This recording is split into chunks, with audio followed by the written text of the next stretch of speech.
The sound of my children's laughter still burns in my ears. That night, they looked into my eyes and saw not a father, but a broken old cripple. They stole my wheelchair, the only thing that gave me freedom, and left me crawling on the cold floor, gasping in pain. They laughed. They mocked. They waited for death to claim me, but death never came. Instead, I rose from the shadows of their betrayal. And now, those same children who once laughed at my suffering stand before me in court, chained not by iron, but by the weight of their guilt and the law they cannot escape. Before we begin, please subscribe to the channel and tell us in the comments where in the world you are listening from. I will never forget the coldness of that night, nor the weight of the silence before their cruelty revealed itself.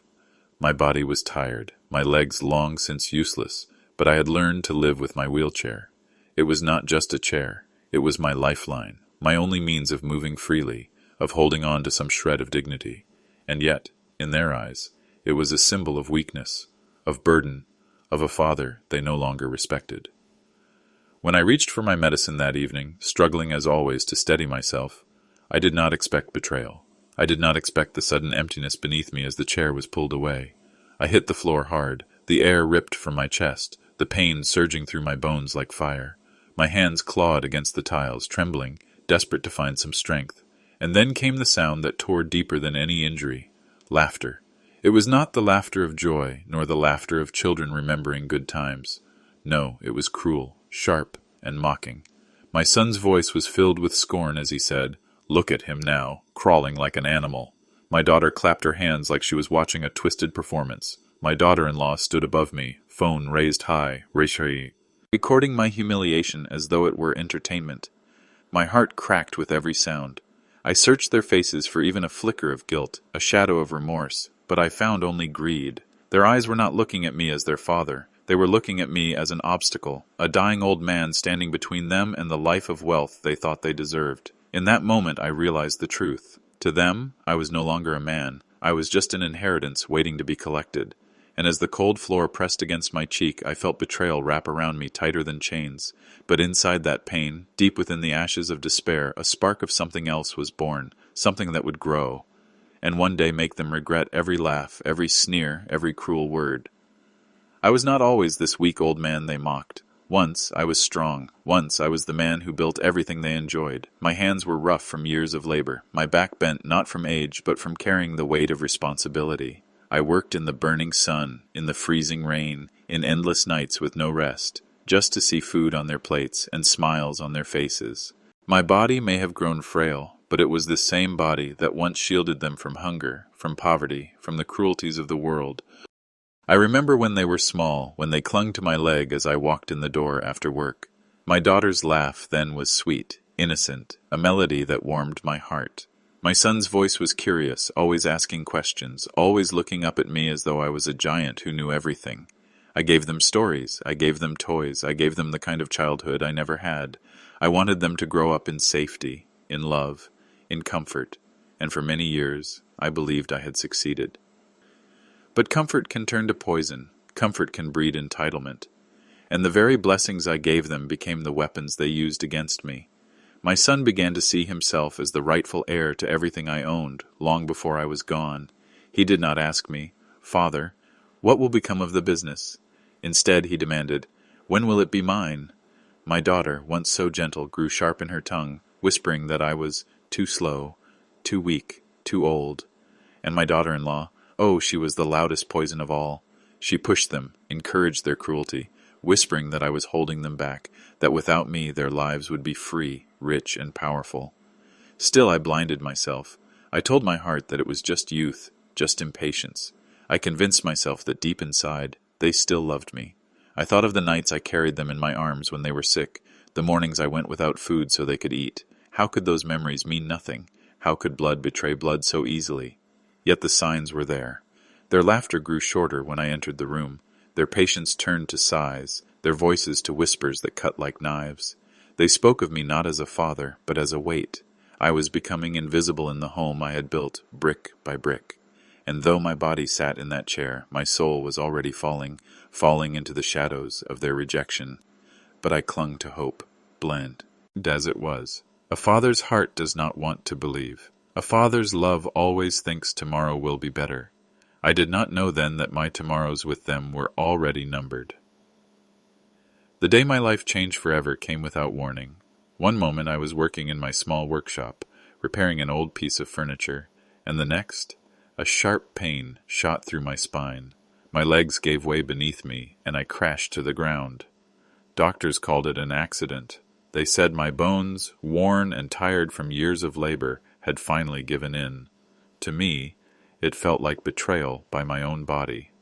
From that day forward, I would never walk again. The wheelchair entered my life as a silent companion. At first, I despised it. I hated the way it reminded me of what I had lost. But over time, it became my legs, my freedom, my only way to move through the world. I learned to maneuver it with precision, to glide through my home as though it were an extension of me. It gave me back a measure of dignity. And yet, in the eyes of my children, it was not dignity at all.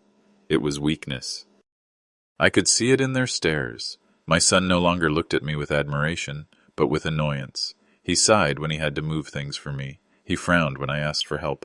My daughter's tone grew sharper each day, dripping with impatience, as though my very existence disrupted her comfort. And my daughter-in-law? She did not bother to hide her contempt. She muttered that the chair was too noisy, that I was too slow, that caring for me was a burden no one asked for. At first, I told myself it was just frustration, just stress. I wanted to believe they still carried love for me, even if hidden. But words began to cut deeper. My son once snapped, "Why don't you just sell the house and move into a home? You're only dragging us down." My daughter whispered to him when they thought I couldn't hear, "He won't last much longer. Once he's gone, everything will be ours." The chair that had given me freedom became, in their eyes, a throne of shame. Each time I wheeled myself into the room, silence fell. Their conversations stopped. Their eyes darted away. I could feel the weight of their judgment pressing down on me more heavily than the useless legs I carried. Still, I clung to hope. I thought, perhaps, time would soften them. Perhaps they would remember the father who carried them on his shoulders, who gave them everything he had. But instead of softening, their hearts only hardened. And the day would come soon when their whispers turned into action, and my fall would no longer be an accident of the body, but a betrayal of the soul. It was late one evening when I first heard the truth spoken aloud. The house was quiet, the kind of silence that feels heavy, almost unnatural. I had rolled myself to the edge of the hallway, half hidden in the shadows, when I heard their voices drifting from the kitchen. They thought I was asleep. They thought I was too weak, too broke. I went out to notice, but my ears were sharp, and every word carved itself into me like a blade. "He's not going to last much longer," my son whispered. His voice carried no grief, no sorrow, only calculation. "Exactly," my daughter replied quickly, her tone like ice. "We just need to push him a little harder. He's clinging on for nothing. Once he's gone, the business, the house, the pension, everything will be ours." And then, like poison dripping into an open wound, came my daughter-in-law's laughter. "Don't you see? The old man is already finished. He sits there in that chair like a ghost. If we push him, he'll crack. He'll sign everything over. We'll finally be free of him." I froze where I was. My breath caught in my throat. My heart hammered against my chest as if it wanted to escape, as if even it could not bear to hear what my own children were saying. The walls I had built in my mind, the excuses I had whispered to myself, the blind faith that they still loved me, collapsed in an instant. Their voices were not confused. They were not misguided. They were sharp, deliberate, and cruel. For the first time, I saw them clearly. Not as the children I had carried in my arms, not as the family I had sacrificed my youth for, but as vultures circling a dying man, waiting for him to fall so they could feast. I wanted to confront them then and there. I wanted to shout, to demand answers, to remind them of every sacrifice I had made. But my voice betrayed me. It stayed locked in my throat, drowned by sorrow and disbelief. Instead, I backed away silently, retreating into the solitude of my room. That night, I lay awake staring at the ceiling, my mind racing. Images of their childhoods flickered through my memory. My son's first steps, my daughter's first day at school, the nights I stayed awake rocking them to sleep. And now, those same children plotted against me as though I were nothing more than a locked chest of gold. Tears came, but they did not bring relief. They burned, searing my cheeks as I whispered into the darkness. "Why? Why would my own blood turn against me? But no answer came, only silence. And in that silence, a seed of something darker began to take root. The night it happened will never leave me. It was colder than usual, a sharp chill creeping through the cracks of the house. But what froze me that night wasn't the weather. It was what my own children did with their bare hands. I had rolled myself into the living room, the air thick with tension, though I did not yet know why. My daughter-in-law sat smirking in the corner, her eyes fixed on me like a predator watching prey. My son stood tall, his arms crossed, his lips curled into something between a grin and a sneer. My daughter's hands fidgeted, her face pale but her eyes glittering with something cruel. "Father," my son said, his voice dripping with sarcasm, "why don't you rest? You've done enough. Let us handle things from now on." I didn't answer. I only nodded, weary, trying to keep peace, trying to believe that maybe they still cared in some twisted way. But then, as I reached forward to adjust the blanket on my lap, I felt it. A sudden jerk. My body lurched forward as the wheels beneath me moved. Not because I had pushed them, but because someone had pulled the chair from behind. In an instant, I was falling. My arms flailed, grasping at the air, but there was nothing to hold on to. I hit the floor with a sickening thud, pain exploding through my bones, my breath stolen by the shock. My palms scraped against the tiles as I tried to push myself up, but my legs were useless, heavy weights that offered no support. And then the laughter came. It wasn't nervous laughter. It wasn't a mistake. It was cruel, deliberate, heartless. My son bent over, clutching his stomach as he howled with amusement. My daughter covered her mouth, giggling as though watching a comedy show. And my daughter-in-law, oh, her laughter was the sharpest of all. She lifted her phone high, recording every second, immortalizing my humiliation for her own sick pleasure. "Look at him," my son sneered between bursts of laughter. "Crawling like an insect." "Pathetic," my daughter whispered, though her voice trembled with a strange excitement. "Don't get up, old man," my daughter-in-law mocked. "Maybe the floor suits you better." I lay there, the cold seeping into my bones, my chest heaving with each breath. My mind screamed, "How could you? How could my own blood do this?" But my voice refused to rise. My body shook, not from fear, but from the unbearable weight of betrayal pressing down on me, harder than the tiles beneath me. They didn't see a father. They didn't see the man who had given them everything. They saw a burden, a crippled obstacle standing in the way of their inheritance. Their plan was clear. If they could strip me of my dignity, my will to fight, then soon I would sign away everything. But what they did not know, what they could not imagine, was that in pushing me down, they had not broken me. They had awoken something far stronger than their greed, the will of a father who would rise no matter how many times he was cast into the dirt. That night I remained on the floor, long after their laughter had faded into silence. My arms trembled, my breath shallow, every bone aching from the fall. But none of that pain compared to what twisted inside my chest. I could not escape the memory of their voices, sharp and mocking, ringing again and again in my ears. It was not the fall that broke me. It was the betrayal. A father expects to grow weak, but he never expects to be abandoned. He never expects his own children to push him further into the grave. The hours crept by like shadows across the ceiling. I tried to crawl, dragging myself inch by inch across the tiles, but my strength gave out.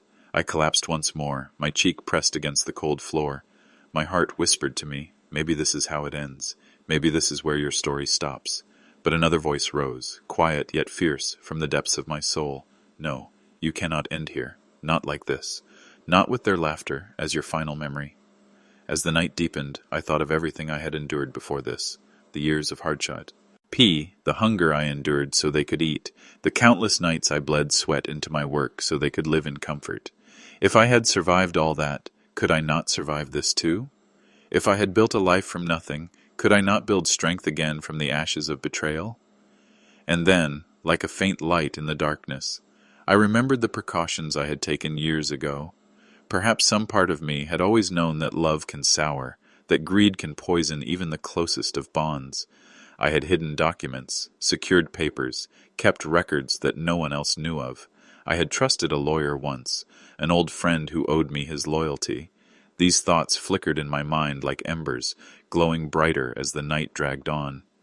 I realized then that while they saw only weakness, they had forgotten something important. I was still their father. I still had a mind sharpened by years of survival, a heart that refused to die. They could laugh at my broken body, but they could not see the fire rekindling in my spirit. As dawn approached, I pulled myself into the chair they had abandoned nearby, every movement agony, but every breath stronger than the last. My body shook, but my resolve had never been steadier. They thought they had crushed me. They thought the night had ended my fight. But in truth, it was the night that awakened it. They had turned their backs on me as children. Now, I would rise as something more than a father. I would rise as their reckoning. The morning after that cursed night, my body felt like shattered glass held together by nothing but willpower. Every muscle screamed, every breath was heavy, but I did not allow myself to collapse again. Instead, I sat in my chair, staring out the window at the pale dawn light, letting the silence harden into resolve. My children thought they had broken me. They thought my suffering was the final chapter of my life. They were wrong.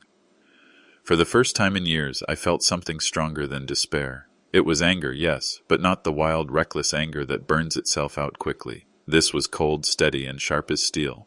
It whispered to me, reminding me that I was not as powerless as they believed. I still had weapons, knowledge, foresight, and the truth. I wheeled myself to the small drawer in my study, one they had never bothered to search. My trembling fingers unlocked it, revealing the files I had kept hidden away for years. Deeds, business records, bank statements, and legal documents. I had built everything with my bare hands, and I had been careful. Too careful for greedy children who only knew how to spend, not how to protect. But paper alone was not enough. I needed proof of their cruelty, and fate, in its strange way, had handed it to me. My daughter-in-law's sick desire to record my humiliation became my first weapon. What she had captured to mock me would instead expose them to the world. Her laughter, their sneers, my helpless fall, every second was now evidence of abuse. That morning, I picked up the phone with shaking hands and dialed a number I had not called in years. My old lawyer, a man who once swore to me he would stand by me if ever I needed him. His voice, steady and respectful, answered. When I told him what had happened, there was a pause, a silence heavy with disbelief and then anger. "Bring me everything," he said firmly. "Every document, every recording, every detail. We will make them answer for this." For days, I worked in secret. I gathered every scrap of evidence, every witness who had seen the way my children treated me, neighbors who had heard their shouting, doctors who knew the injuries I carried, even old friends who remembered how proudly I had spoken of them before the betrayal. Piece by piece, the case grew. And as I built this quiet mountain of truth, I felt something shift inside me. No longer did I feel like the broken man crawling on the floor. No longer did I feel like the burden they mocked. I was once again the builder, the fighter, the father who had created everything from nothing. They had pushed me into the dirt, but now I was rising, higher than they could ever imagine. Soon the walls of the courtroom would echo with their cries, not their laughter, and for the first time, justice would have my face. The day of the first hearing arrived like a storm breaking on the horizon. I remember the smell of the courtroom, polished wood, faint dust, and the heavy air of judgment. My hands gripped the wheels of my chair, but this time I did not feel like a prisoner of it. I felt like a soldier entering a battlefield, armed not with weapons but with truth. When my children entered, their laughter followed them, echoing through the corridor before they even saw me. My son strutted in first, his chin high, his arrogance filling the space. My daughter walked behind him, smirking as though she were walking into a celebration rather than a reckoning. My daughter-in-law trailed close, her phone in her hand, eyes darting around as if looking for her next chance to sneer. They spotted me across the room and chuckled. "Look," my son muttered loud enough for others to hear. "He's actually trying to fight us. Pathetic." My daughter whispered something cruel, and they both laughed again. But this time their laughter did not pierce me. It rolled off like rain on stone, for I was no longer the helpless man on the floor. I was their father, armed with the law, ready to turn their cruelty into chains. The judge entered, and the room fell silent. Papers shuffled, voices hushed. The proceedings began. My lawyer stood tall, his voice firm and unwavering as he laid out the accusations. Abuse of a dependent parent, financial coercion, conspiracy, and emotional cruelty. He placed the evidence on the table piece by piece, and I watched my children's expressions shift, ever so slightly, as each truth was spoken aloud. At first they laughed, scoffing at the charges. "These are lies," my daughter hissed, her eyes burning with defiance. "Our father is confused. He doesn't know what he's saying." My son leaned back in his chair, smirking. "We've cared for him all these years. He should be grateful."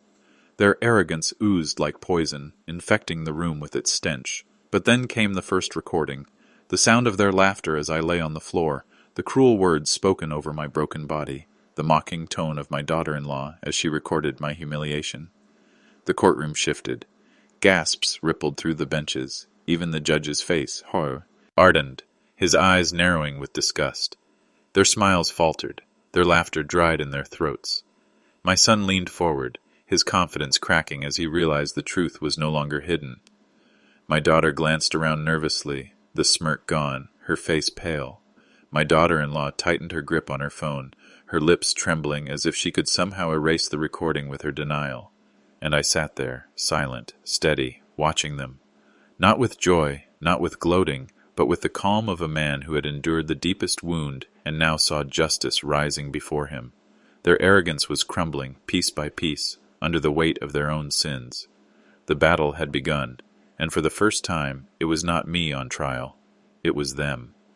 The judge's eyes lingered on my children after the recordings finished, and the weight of that silence was heavier than any gavel, but it was only the beginning. My lawyer called the first witness, and with every testimony, the walls my children had built around their lies began to crack and crumble. A neighbor stepped forward, her hands trembling slightly as she took the oath. She spoke of nights when she had heard shouting, cruel words hurled at me through the thin walls of our home. She described the times she had seen me left alone for hours, stranded outside while they partied indoors. Her voice shook with sorrow as she admitted she had wanted to help but feared getting involved. Next came the doctor, a man who had known me for years. He spoke with calm authority, describing the injuries I had suffered, not from accidents but from neglect. Bruises, cuts, and strains that matched the story of a man pushed down, left helpless. He described the toll of stress on my body, the evidence of emotional abuse written across my failing health. His words painted a picture not of a loving family, but of cruelty disguised as care. Then came an old friend, one I had not seen in years. His voice carried anger as he recounted the pride I once had when speaking of my children, the way I used to describe them as my greatest accomplishment. His eyes burned as he turned to face them. "This is how you repay the man who gave you everything? By stripping him of dignity, by mocking his pain? You are not children, you are cowards." His words cut through the courtroom like a blade. Each testimony was a stone laid upon their shoulders, pressing them down, suffocating their arrogance. My son shifted in his seat, his hands clenched into fists. My daughter bit her lip until it bled. My daughter-in-law, once smug, now stared at the floor, her confidence drained away. And through it all, I remained silent. I did not shout. I did not gloat. I did not need to. My silence spoke louder than any words.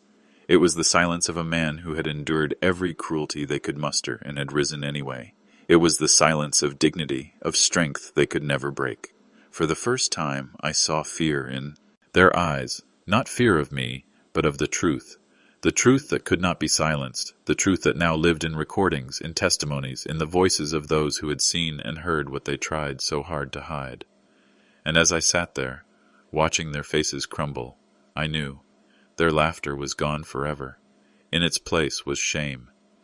The air in the courtroom grew heavier with each passing moment, as though even the walls themselves were waiting for judgment. My children sat pale and shaken, no longer laughing, no longer smirking. The judge's gaze swept over them like a blade, cold and merciless. Then his voice cut through the silence, every word deliberate, every syllable heavy with finality. "After reviewing the evidence, after hearing the testimonies, this court finds you guilty of elder abuse, financial coercion, and emotional cruelty. You betrayed the man who raised you, a man dependent upon your care. Instead of compassion, you gave him humiliation. Instead of support, you gave him torment." My son's jaw tightened, his face twisting with disbelief. "This isn't fair," he shouted, his arrogance flashing one last time, but the judge slammed the gavel, silencing him instantly. "You had your chance to show respect in your father's home. Now you will show respect in this court." The sentence was delivered with no hesitation. Restitution, compensation. Court-ordered payments every single month, money taken not as a gift, but as a chain of responsibility they could not escape. And worse, for them, was the humiliation that came with it. They would be forced to appear regularly, to stand before me, to face the father they had mocked, and answer to the law they thought would never touch them.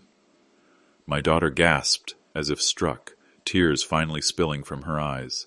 My son gripped the table, his face red with rage, but there was no escape. My daughter-in-law shook her head over and over, whispering that it couldn't be real, that this wasn't supposed to happen. But it was real. It was as real as the cold floor they had left me on, as real as the laughter that had torn my soul, as real as the fire that had kept me alive through that long, bitter night. The courtroom murmured, whispers spreading like wildfire as people shook their heads at the cruelty that had been revealed. My lawyer placed a reassuring hand on my shoulder, but I hardly felt it. My eyes were fixed on my children. They would not look back at me. Shame held their heads down, and chains heavier than iron wrapped around their pride. In that moment I did not feel joy. I did not feel triumph. What I felt was something colder, a silence inside me that knew the balance had shifted. For so long they had laughed while I suffered. Now they would bow while I endured. The gavel struck one final time, and the courtroom emptied. But the echo of that verdict would follow them forever. Every month they would crawl before me, not in love, not in respect, but in debt to the man they once tried to bury in shame. When the trial ended, I remained seated long after the courtroom emptied. My lawyer spoke quietly, assuring me that justice had been served, that the system had done its part. But his words drifted past me like smoke. I was staring at the space where my children had stood, the empty chairs where once they had laughed, mocked, and smirked. Now they were just shadows walking away with their heads bowed, their arrogance shattered. For years I had begged silently for their love. I had clung to every memory of their childhoods, the sound of their laughter when it was pure, the warmth of their small hands clutching mine. I thought those memories were proof that love could survive anything, that blood was unbreakable. But now, as I sat in that heavy silence, I realized something colder. They were no longer my children, at least not in the way I once believed. Love without respect is not love at all. It is poison. They had poisoned every memory, every sacrifice, every act of kindness I had given them. They had turned my home into a battlefield, my weakness into entertainment, my body into a stage for their cruelty. And now the law had chained them, not out of love, but out of justice. Each month they would face me. Each month they would stand before me, forced to pay for what they had done. To outsiders, it might look like victory. To me, it was irony. The same children who once dreamed of inheriting everything I had built were now tied to me, not by inheritance, but by punishment. They would not escape me in death, nor in life. They would serve me unwillingly for as long as the law demanded. And I, their father, no longer felt the ache for their affection. That longing had died on the night they stole my wheelchair. That father was gone. In his place stood a man who no longer sought love from vipers. I looked upon them now not as family, but as strangers wearing familiar faces, strangers who had destroyed their own bloodline with greed. Some may call it tragic. Perhaps it is. But I felt no sorrow in that realization, only clarity. A wound that had festered for too long was finally sealed. The ties of blood had been severed, replaced by chains of justice. And so, as I wheeled myself out of the courtroom that day, I did not look back. The man who once yearned for their love had been buried. What remained was the man who had endured, who had risen, and who now carried the silence of victory within his heart. In the quiet of my home, long after the court had closed and the voices had faded, I sat alone in my chair and let the silence wash over me. It was a silence different from the nights of betrayal. It was not heavy with fear or despair. It was calm, steady, like the stillness of the sea after a storm. For the first time in years, I could breathe without the weight of their scorn pressing against my chest. But as I sat there, I could not help but think of the path that had brought me here. I thought of the laughter of their childhood, so bright, so innocent. I thought of the long nights I worked, the sweat dripping into my eyes, the ache in my body as I told myself, "It's worth it. They will have a better life than I did." And then I thought of that night, the night their laughter turned cruel, the night they tore my dignity away, the night they showed me that greed had devoured whatever love remained. People often say blood is thicker than water. They tell you that family will always be there, no matter what. But I have lived the truth. Family without respect, that is no family at all. Love without loyalty is poison, and when blood betrays you, it cuts deeper than any enemy's blade. Do I feel triumph? Perhaps some would call it that. My children, who once laughed as I fell, now stand before me each month in chains of their own making. They hand me money not as a gift of love, but as a sentence of shame. They bow their heads not in respect, but in fear of the law. They wanted me gone, but instead, I became the shadow they cannot escape. But in truth, what I feel is colder than triumph. It is clarity. It is knowing that I have given all I could, and they chose betrayal over love. It is knowing that justice can replace affection when affection is poisoned. It is knowing that I no longer yearn for what they cannot give. And so, I leave you with this. Guard your heart, but do not blind yourself. See the truth in those around you, even when it hurts. Do not mistake entitlement for love, nor greed for care. Because sometimes the greatest enemy you will ever face is not a stranger. It is the one who shares your blood. My story is not one of victory or defeat. It is a story of survival, of rising when those you trusted most tried to bury you. And as I sit here now, I know one thing with certainty. They thought I was broken, but in the end, it was they who shattered. If you felt the weight of this story, please subscribe to the channel so you don't miss the next tale of betrayal and justice. And before you go, let us know in the comments where in the world you're listening from. Your words mean more than you know.